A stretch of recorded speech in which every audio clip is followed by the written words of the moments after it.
Thursday morning என்னோட mini vlog வந்து ஷார்ட்டாக பார்க்கலாமா. மார்னிங் வந்து ஒரு 11:30 போல் ஒரு மாவு பேட்டர்லாம் அரைச்சி வச்சுட்டு வெளியே கிளம்பிட்டு உருமா கட்டுற ஃபங்க்ஷன், அதுக்காக எல்லோரும் ஃபேமிலியாக சேர்ந்து போயிருந்தோம். அங்கே சாப்பிட முடியல, பிகாஸ் வந்து குலதெய்வம் இன்விடேஷன் அடிச்சதுனால வெளியே போய் அங்கே போய் சாப்பிடக்கூடாதுன்னு சொல்லிட்டு ஹோட்டலில் வந்து வாங்கி கொடுத்துருந்தாங்க. நல்லா பிரியாணி ஃபேமிலியாக உட்காந்து சாப்பிட்டுட்டு வீட்டுக்கு வர்றது ஒரு 7:30 ஆயிடுச்சு. அதுக்கப்புறம் குளிச்சுட்டு வந்துட்டு சிம்பிளாக மார்னிங் அரைச்சி இட்லி பேட்டர் நல்லா புளிச்சு ரெடி ஆயிடுச்சு. ஸோ ஃபஸ்ட்டு பேட்டரில் வந்து இட்லி தானே ஊற்றுவோம், இட்லி ஊற்றி வச்சுட்டு நெக்ஸ்ட்டு ஒரு கண்டெய்னரில் வந்து ஸ்டோரேஜ் பண்ணியாச்சு. இனி 3-4 டேஸ்க்கு வந்து கவலை இல்லை.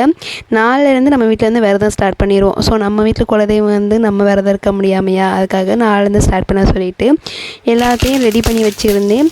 பார்க்கலாம், குலதெய்வம் அருளால் நல்லபடியாக அந்த விரதத்தை முடிக்க வைக்கணும் சிவராத்திரி வரைக்கும். உங்கள் வீட்டில் இன்றைக்கி நைட் டின்னருக்கு என்ன ஸ்பெஷல் சொல்லுங்கள். நம்ம வீட்டில் வந்து இட்லி தேங்காய் சட்னி தான் வச்சுருந்தேன். அது ரொம்பவே டயர்டாக இருந்துச்சு. நீ மார்னிங் ஃபுல்லாக நின்றுக்கிட்டே இருந்தது. நல்லா பஞ்சு போல் இட்லி. நெக்ஸ்ட் வீடியோ பார்க்கலாம்.